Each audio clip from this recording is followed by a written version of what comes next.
Good evening and welcome to गना शॉट। गना शॉट में आप सबका दोबारा स्वागत है। वणकम, सत श्री अकाल। आज हम एक बहुत ही इम्पोर्टेंट विषय के ऊपर चर्चा करेंगे। वो है China Tibet policy since 18th party Congress. Right. इसका मतलब चाइना का क्या रवैया है तिब्बत के बारे में, और उसको कैसे अमल करता है तिब्बत के अंदर। और इसके बारे में बात करने के लिए मेरे साथ है Mrs Apa Lamo. Welcome, good evening and welcome to the show Apa. Thank you, sir. Right. मैं आपको बताना चाहता हूँ कि मिसेस आपा लामा जो है वो टिबेटन है।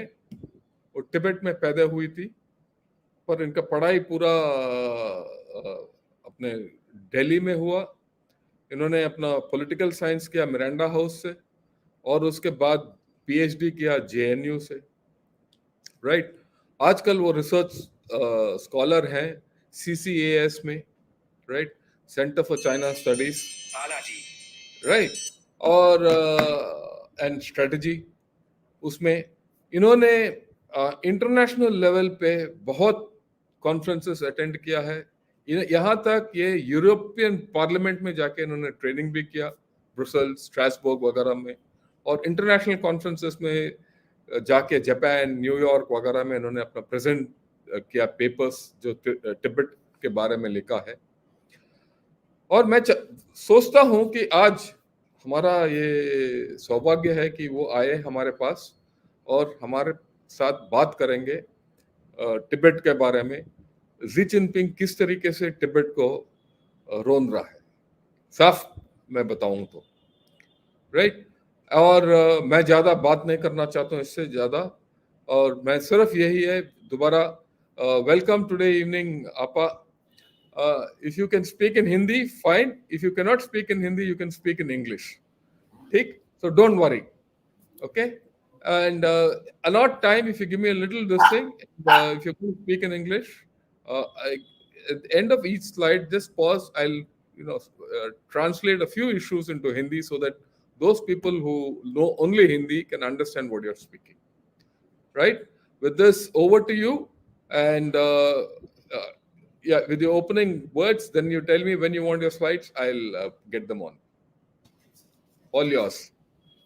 Okay, so thank you so much for inviting me to speak on Gunner's Shot. Um, so me begin my presentation. Yeah. Yes. Yes. So, as Sir said, the title of my presentation would be China's Tibet policy since the 18th Party Congress.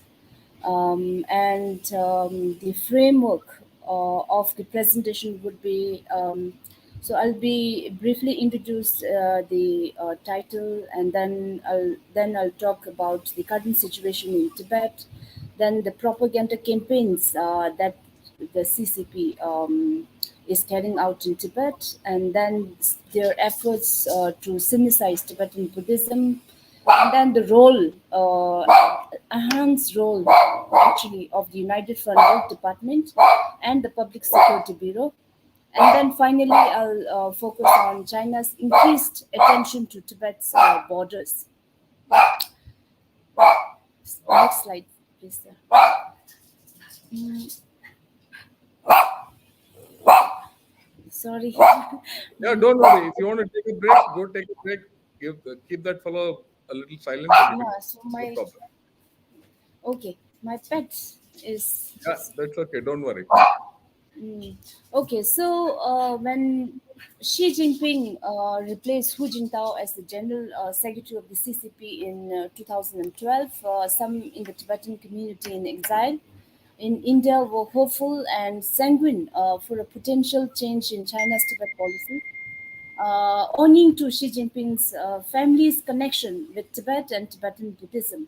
So the Dalai Lama had said in an interview given to Reuters in September 2012 uh, that he had a special relationship once with Xi's father, Shi Tongshun, to whom the Dalai Lama said he had given an expensive watch in 1954 when he visited Beijing. So the Dalai Lama also described Xi's father as quote unquote very friendly, comparatively more open-minded,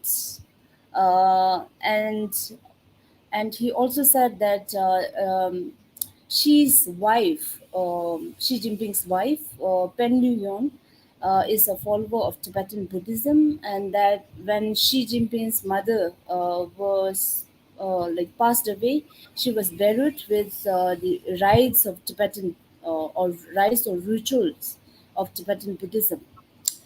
Unfortunately, like His Holiness, like His Holiness, many in the Tibetan community hope for a reformist approach to the Tibet question, but that hope by His Holiness and the Tibetans at large was soon kind of evaporated into thin air.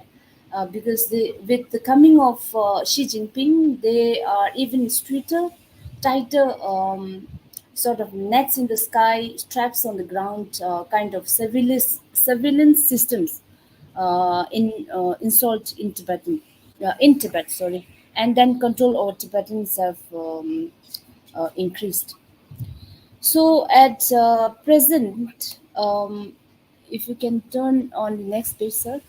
Yeah. Um, so at present, the situation in Tibet has become from bad to worse, particularly since the Tibetan uprising in 2008.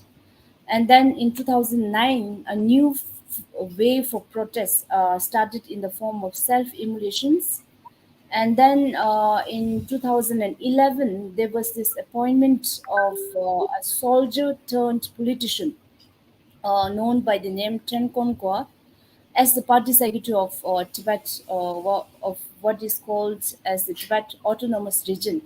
So he was the party secretary of TAR from 2011 to 2016, and then he implemented a lot of repressive, a kind of laboratory of repression, systems, empowered by massive surveillance systems, and then yeah, so with those kind of repression and uh, controls, the situation has in Tibet Autonomous Region as well as in other parts of Tibet, including in Sichuan, Qinghai, Gansu, and Yunnan, has become so critical that the very survival of the Tibetan language, culture, and identity are at significant risk of erasure through different policy measures being implemented by the Chinese communist functionaries in Tibet. So, in addition to the repression of human rights, the Chinese government is implementing multiple propaganda campaigns that aim to indoctrinate Tibetans with Chinese nationalism, then Chinese implementation of the Potonghua, which is a Chinese language, and then they are efforts to sinicize Tibetan Buddhism, and even multiple campaigns to break the very cohesion of Tibetans and their identity, culture, and language. And also, there are initiatives being taken to change the very narrative of Tibet as a nation.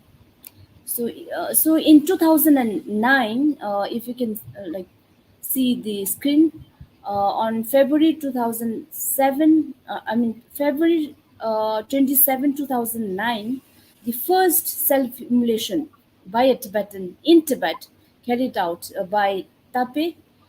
He was a monk, a 20-year-old uh, monk, and he was from Kiti Monastery, and he self-immolated.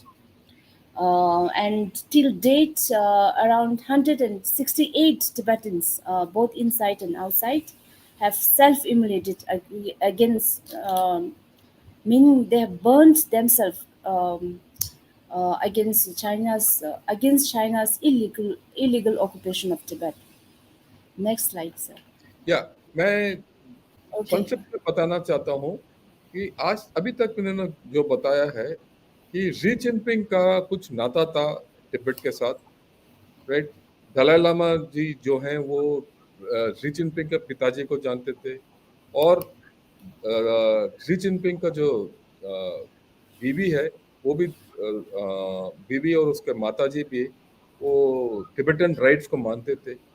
तो कुछ उम्मीद था, पर जैसे Xi Jinping आया उस उम्मीद के ऊपर पानी फेर दिया, और ये जितने कम्युनिस्ट हैं वो अत्याचार करने शुरू किया तिब्बत के ऊपर। और इस अत्याचार में सिर्फ नॉर्मल अत्याचार नहीं, इनका वो जो कल्चर है, इनका भाषा है, इनका रहन सहन है, इनका पूरा जिंदगी जिस तरीके से तिब्बत के लोग जीते हैं वो उसको बदली करने के चक्कर में है, राइट। और इसके तहत 2007, 8, 9 में काफी राइट्स हुए थे तिब्बत के अंदर, और इन्होंने बहुत तिब्बत चाइना वालों ने यानी खास करके कम्युनिस्ट ने वो उन्होंने अपना कम्युनिज्म जो तिब्बत के ऊपर थोपना शुरू किया, राइट। और तिब्बतन कम्युनिज्म जो है तिब्बतन अपना बुद्धिज्म के ऊपर भी इन्होंने थोपना शुरू किया, जिसके तहत ये जितने इनके जो लामा थे वो भी परेशान हुए। और इन्होंने ये जैसे इन्होंने बताया stability maintenance force mobilisation training भी शुरू किया, एक पूरा एक कार्यक्रम, ताकि तिब्बत को अपने काबू में बिल्कुल सख्ती के साथ रखे। और 2009 में यहाँ तक कि एक आदमी ने अपने आप को जला लिया, वो एक लामा था, राइट, तापे, वो कीर्ति मॉनेस्ट्री में। वहां से अभी तक तकरीबन 168, राइट, लोग अपने आप को जला चुके हैं, राइट, और सेल्फ इमोलेशन कर चुके हैं।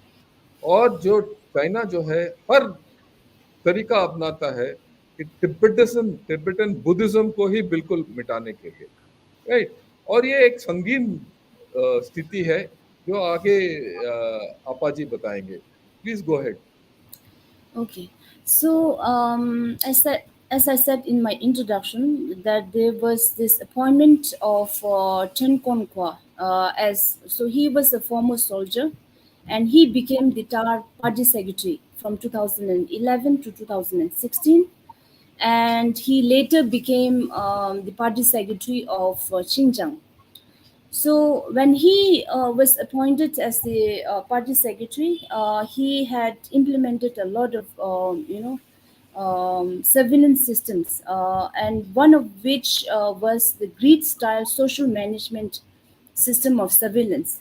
So what is this about? Is that so all the urban communities in TAR were divided into geometric zones so that it becomes easier for the security staff to observe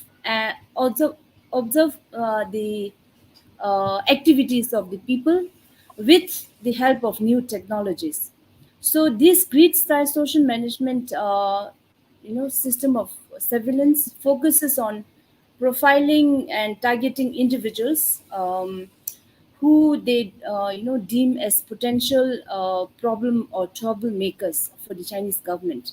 So this would include Tibetans who have faith for the Dalai Lama, who have aspirations for Tibetan independence, and those who could have returned from India, etc. And then he had also established convenience police stations. So this he had set up at every 500 meters uh, because he and his authority was of the opinion that if they set up convenience police stations at every 500 meters, the response time to an incident, or say for instance a self-immolation by a Tibetan against China's rule, within 3 to 4 minutes. So as of 2016, he had established 700 of these convenience police stations in so-called Tibet Autonomous Region. Then in May 2013, he had again established um, this advanced double-linked household system. So this is a network of a typical Orwellian kind of spying system, wherein people, Tibetans or people spy against their like own uh, families, families, against their friends. relatives, friends, yeah, and then and another initiatives that he took was to increase employment of police officers. So between 2007 to 2011, the TAR authorities had advertised vacancies for 2,830 positions for all type of police officers. Right. क्या ये बता रहे हैं कि ये जो chain क्वांगजो, इसका जो पिक्चर यहाँ लेफ्ट में दिखाया गया, इसने क्या किया है, ग्रिड सिस्टम बना दिया, पूरा तिब्बत को बांट दिया और छोटे छोटे इलाकों में बांट दिया, और हर एक इलाकों में एक ऑब्जर्वेशन, इनका निगरानी रखने के लिए इन्होंने एक सिस्टम शुरू किया। तकरीबन हर 500 गज के ऊपर एक पुलिस स्टेशन स्थापित कर दिया इन्होंने।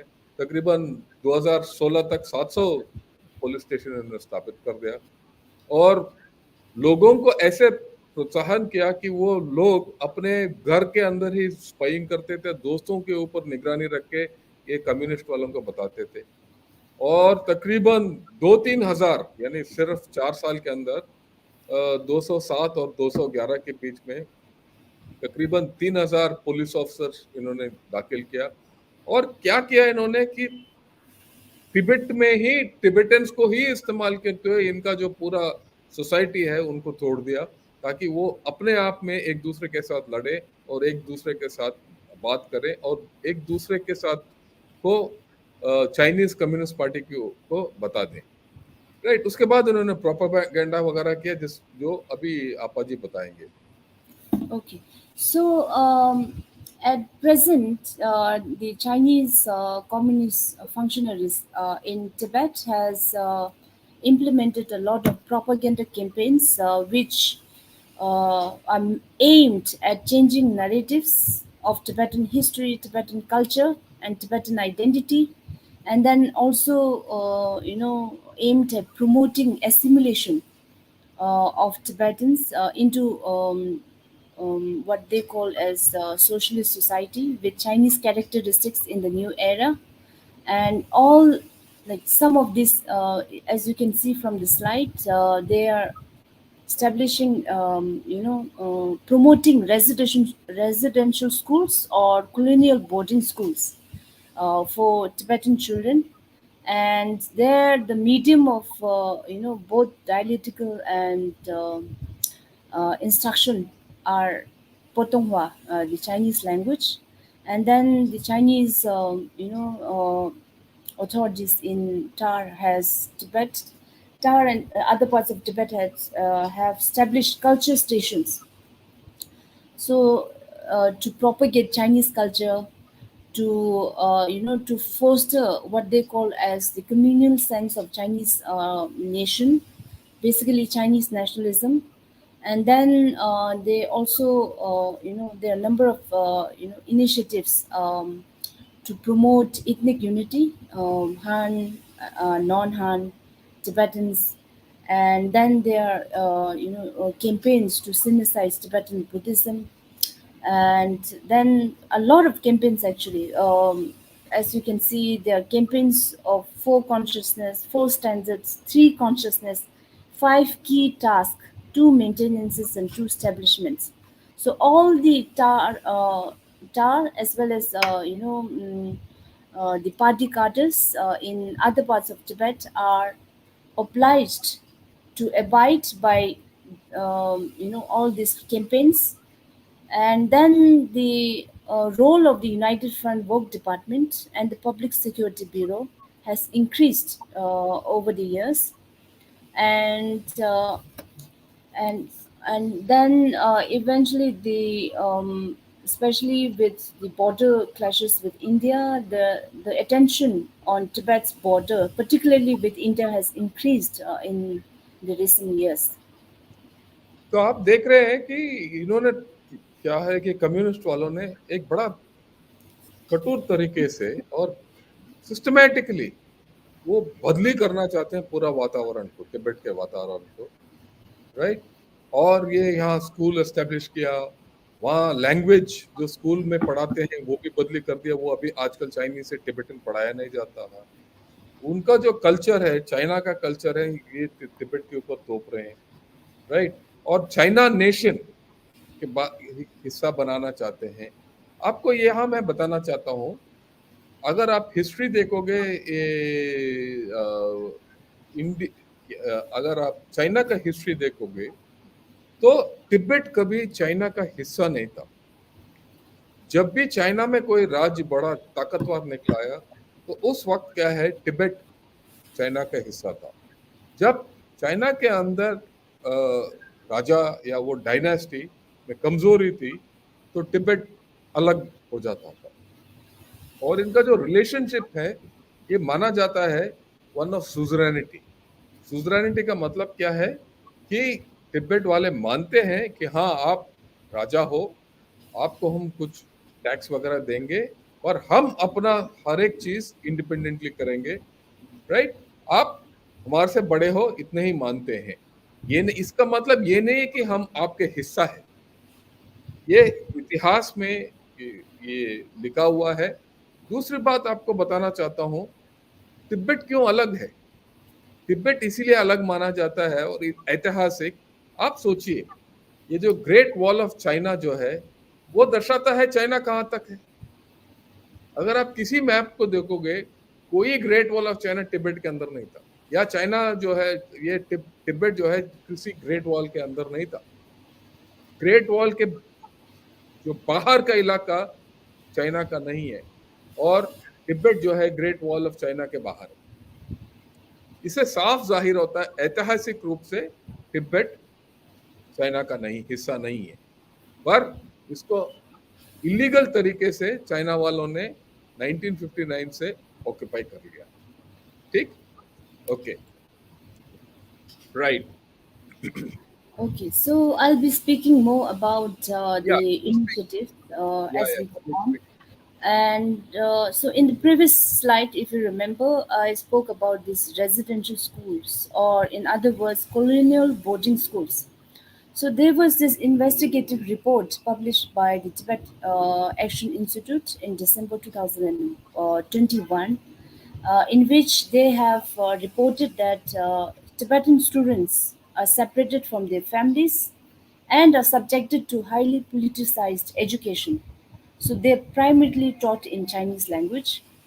And then, according to Chinese official data collected by the Tibet Action Institute, nearly 800,000 Tibetan children between the age of 6 to 18, even as young as 4, are living in colonial boarding schools. And at this colonial boarding schools, the teachers obviously, like, they speak only in Mandarin, and then conduct all school curriculums in Mandarin, including the nursery rhymes and bedtime stories. So these, colonial boarding schools are like creating problems for the Tibetans. These Tibetan students, uh, when they come to home, because they are not able to communicate with their grandparents, their parents, because they have almost forgotten the Tibetan language. And even more than that, they are facing difficulties when they join the primary school at the age of 7. So these colonial boarding schools, are not only trying to indoctrinate Tibetan children with the Chinese, as I spoke earlier, Chinese nationalism or the communal sense of Chinese nation, and then they're being indoctrinated with Chinese, identity, Chinese history, Chinese culture, and they're not taught Tibetan history and about Tibetan culture and identity in these colonial boarding schools. या ये जो ये जो इन्होंने अभी हमें बताया है एक बड़ा संगीन मामला है, क्योंकि ये चाइना वालों ने पूरा तिब्बत के अंदर ये कॉलोनियल बोर्डिंग स्कूल शुरू किया है। इस बोर्डिंग स्कूल में क्या है कि बच्चों को, जो 4 वर्ष के बच्चों को अपने घर से छीन लेते हैं और ये स्कूल में डाल देते हैं। और इन स्कूलों में 4 वर्ष से, ये 6 से 18 इन्होंने बताया है, 4 का बारे में जिक्र किया है। मैंने और भी वीडियो देखा है और जहाँ ये बताते हैं कि 4 वर्ष के बच्चों को स्कूल में डाल देते हैं, माँ बाप से अलग कर देते हैं, इनको मातृभाषा जो टिबेटन है उससे बात करने नहीं देते। ये नहीं कि चाइना में बात करो, चाहे पैन चाइनीज में बात करो, नहीं, इनको टिबेटन से मना करते हैं बात करने के लिए, इतना सख्त है। और इनके जितने टीचर हैं वो सिर्फ मैंडरिन में बात करते हैं। और पूरा जो इनका जो कहानियां हैं, लोकप्रिय कहानियां हैं, वो सब चाइना के हैं, तिब्बत का कोई हिस्सा नहीं होता। और खास करके ये क्या है कि ये बच्चे को ऐसे पढ़ा रहे हैं, पट्टी पढ़ा रहे हैं कि वो हो सकते हैं तिब्बत, और उनको टिबेटन नहीं आता। सिर्फ उनको इस तरीके से वो सफाई कर रहे हैं तिबेटन का जो पूरा कल्चर है, कि ये एक बहुत ही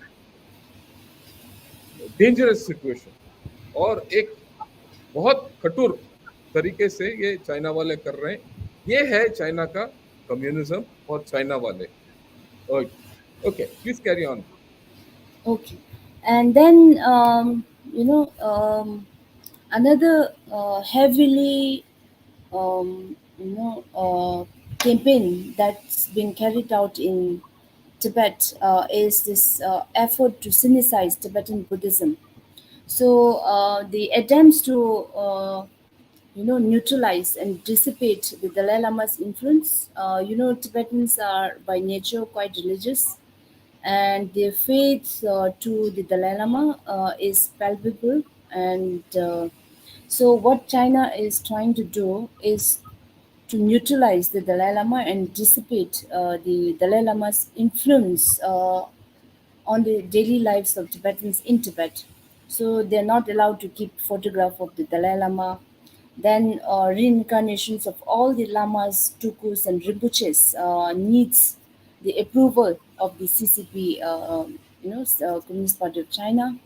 Then all the monks, the restrictions on monastic institutions in Tibet are immense, and the all the monks and nuns are obliged or are mandated to follow these 4 standards, uh, you know, which are to follow the party, to listen to the party, to act as bridge between the people and the party, and then to feel grateful to the party. So these 4 standards are made mandatory across religious institutions, monasteries and nuns in Tibet, and all the monks and nuns are, if they don't, so they are obliged to implement this campaign, 4 standards campaign. And then the role of the China appointed Panche Lama, Gensen Nabu, his role has been increased, especially in recent years, to present to the Tibetans that he is the real Panche Lama and that they should also be faithful to him. So he has been visiting Tibet from Beijing.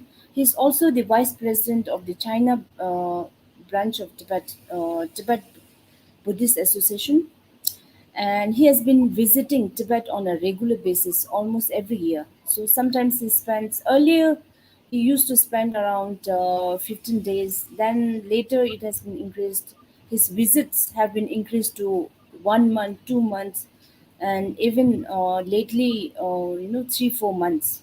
So while in Tibet, he goes for inspections to different, cities and counties of Tibet. Then he meets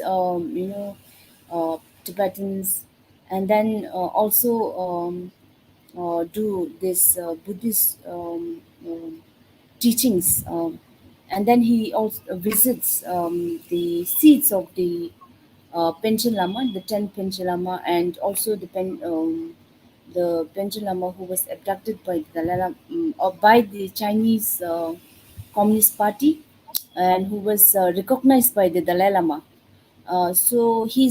He visits the official monastery of Teshin Hongbo in Shikhatse whenever he comes to um, Tibet. Right. तो देखिए, ये जो China जो है और Xi Jinping क्या कर रहे हैं कि पूरा बुद्धिज्म को बदली कर रहे हैं उनकी तरफ से, और उन्होंने नियुक्त किया है दलाई लामा को टेररिस्ट नियुक्त किया है। ये देखिए, एक नोबेल प्राइज जो जीता हुआ आदमी, उसको इन्होंने वो बोलते हैं टेररिस्ट, और उसका नाम और निशान पूरा टिबेटन सोसाइटी में और इनके जो मोनेस्ट्रीज में है और गुम्पा में है लामास को पूरा मिटा रहे हैं। और उसकी जगह वो क्या है, वो उन्होंने अपना पंचन लामा नियुक्त किया है, उसको लगा रहे हैं, उसको आगे बढ़ा रहे हैं। ठीक। और पूरा जो बुद्धिज्म है उसको मिटाने के चक्कर में और उसको कम्युनिज्म के साथ बदली करने के चक्कर में है। Right. Okay. Right, please carry on अपा। Okay, and then I spoke about the communist functionaries' initiatives, communist authorities in Tibet's initiative, and the increased role of the United Front Work Department and Public Security Bureau in Tibet. So what so, if you look at the trajectory of protests in Tibet, all the major or significant demonstrations against CCP's rule in Tibet, particularly in 1959, the uprisings in 1987 to 89, and in 2008, and the number of self-immolations. There were a lot of monks and nuns who had taken part in this protests and who have self-immolated against China's rule. So, because of that, the Chinese Communist authorities have intensified their restrictions in monastic institutions. So what they do is they consider the Tibetan monks and nuns as troublemaker, quote unquote active agents or troublemakers. So they see this dual role of monks and nuns. Uh, Either they are active agents or troublemakers in delegitimizing China's rule in Tibet, or they can be, a unifying force for common Tibetans with the Communist Party. So that's why the role of the Communist authorities have increased the role of United Front Work Department, uh, especially in so they have established this monastic management cadres in parties. They have kept stationed police officers in within monastery, which was never used to be the case earlier, uh, pre 1959. And then a lot of regular and random inspections are being carried out by the United Front Work Department officials to not only to religious institutions but also to people's homes, then villages and towns. And then they hold regular, these officials of the United Front Work Department holds regular meetings with party cadres and then party officials stationed in villages across Tibet.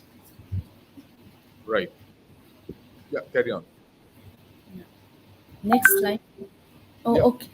Yeah, and then finally, the would I will focus on how China has increased their attention to Tibet's border with India.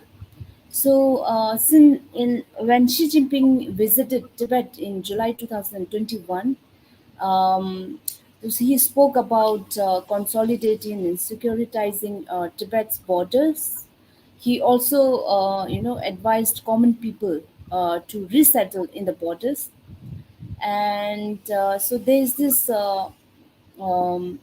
phrase that the communist parties include party members use, that is Gekab Kyongwar Ngula Tansam Kyong Gobadang Tansam Kyongwar Ngula Nebadu Pe Telin Goba. So Xi Jinping as well as party members often use this phrase that to stabilize the country, it is important to stabilize the borders, and to stabilize border, it is important to stabilize, to maintain stability and stability on Tibet's border. So this phrase is often used by the Chinese Communist, officials. And if you look at the 20th Party Congress, which was held recently, they out of the 20 representatives of Tibetan ethnicity, uh, there were six, representatives from border regions of Hoka, Shikatsi, Ninti, and Ngari. And then, as part of encouraging people to take root, as Xi Jinping said, or resettle in border areas, they give subsidies to border residents. Then sometimes they force people to relocate to border areas. And then the TAR, even the focus, increased focus to Tibet's border can be seen from the TAR's budget. So the overall budget of TAR has decreased actually from 358.08 billion to 300.76 billion yuan, compared to 2022. But the number of projects and funds for border related infrastructure and projects have increased from 2.96 billion yuan in 2022 to 3.53 billion yuan in 2023. तो they making a lot of improvement in the border. ये इन्होंने जैसे बताया इसमें पूरा ये Xi Jinping का policy है कि सॉलिडिफिकेशन ऑफ द बॉर्डर। और ये सॉलिडिफिकेशन ऑफ द बॉर्डर में क्या है कि पूरे जो गांव इन्होंने नया बनाया है बॉर्डर के साथ साथ, और जो बजट है जो बाकी ट्रिब्यूट में कम करके ये बॉर्डर के ऊपर लगा रहे हैं, राइट। और ये जो 20 पार्टी कांग्रेस में, टोटल 20 पार्टी कांग्रेस में तिब्बत के लिए 20 रिप्रेजेंटेटिव थे, उसमें 6 जो है ये बॉर्डर एरिया से भेजा गया है, यानी कि बॉर्डर के ऊपर ज्यादा ये कर रहा है। और बॉर्डर के अंदर जो है निवासियों को फोर्सफुली ये वहां जाने के और रिलोकेशन कर रहा है ताकि वहां रह सके। और ये एक और चीज है जो इस स्लाइड में नहीं है, और इसमें चाइना ने ये इस इलाके के ऊपर एक सॉवरेनिटी लॉ लगा दिया है। सॉवरेनिटी लॉ का मतलब क्या है कि ये पूरा एरिया जो है वो चाइना के लिए सॉवरन है, उसका हिस्सा है। इसका मतलब इसमें कोई भेदभाव नहीं है, ना मतभेद है, राइट। और ये जो बॉर्डर प्रॉब्लम को सॉल्व करने से ये रोकता है, क्योंकि ये अभी जो चाइना जो भी बोलेगा कल के दिन बॉर्डर के ऊपर, वो बोलता है कि भाई ये हमारा इलाका है, ये हमारे लिए सॉवरन है। तो ये एक बड़ा चिंताजनक चीज है जिसके साथ हमें निपटना पड़ेगा। और इन्होंने जो बताया है खास करके विद फिगर्स, ये दर्शाता है कि जी जिनपिंग और चाइना हमारा बॉर्डर के ऊपर काफी ये जोर दे रहे हैं, right. Yeah. So, if you look at this picture, the elderly lady on the right of the screen is so there was this family in Yume in Hunzi County of Hoka, a border region, so not very far from the border region of India. So this family of father and two daughters, they wrote to Xi Jinping in 2017, and So they spoke about. So they were very like the this place. Yume had only few households, including this family. So the father of the family, Mr. Tempa, Sange Tempa. So he wrote to Xi Jinping and he told them that this is like the place is very they are not facilities, modern facilities, and then there are no proper roads, and then there are no schools. So he wrote to Xi Jinping in 2017 and told him that we are protecting the border from foreign occupation, and we have been guarding the border for many years. So Xi Jinping replied to this family, and since then, the attention that this family and the few households in Yume, uh, uh, so they attention given to them have been immense. So they now this Doka has become a party member, and they have relocated people, Tibetans from other parts of Tibet, to Yume and told them to settle in Yume and become quote unquote garden of the sacred land and builders of happy homes. So they have become, this lady has become a sort of model. Her pictures are on websites, local website, and on websites of other prefectures and cities. And so often the communist Chinese leaders tells people to follow the example of this lady and this family, and then protect the borders from foreign occupation. So she has sort of become a model since Xi Jinping responded to her father's letter in 2017. And yeah, and then so with this I end my conclusion. But before ending, I would recite this poem. Translated by High Peaks Pure Earths and written by Sangdo, who is based in Tibet. So he wrote this poem after self-immolation. And so this as you can see, this the poem reads as follows: the sadness of living is more painful than death.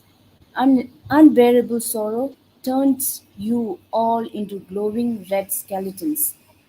The mouth quivers with flames, the hands are pierced with flames, flames burn in the breast, rosy beads of fire scatter to the ground. Look at the smoke rising from the monastery's golden roof.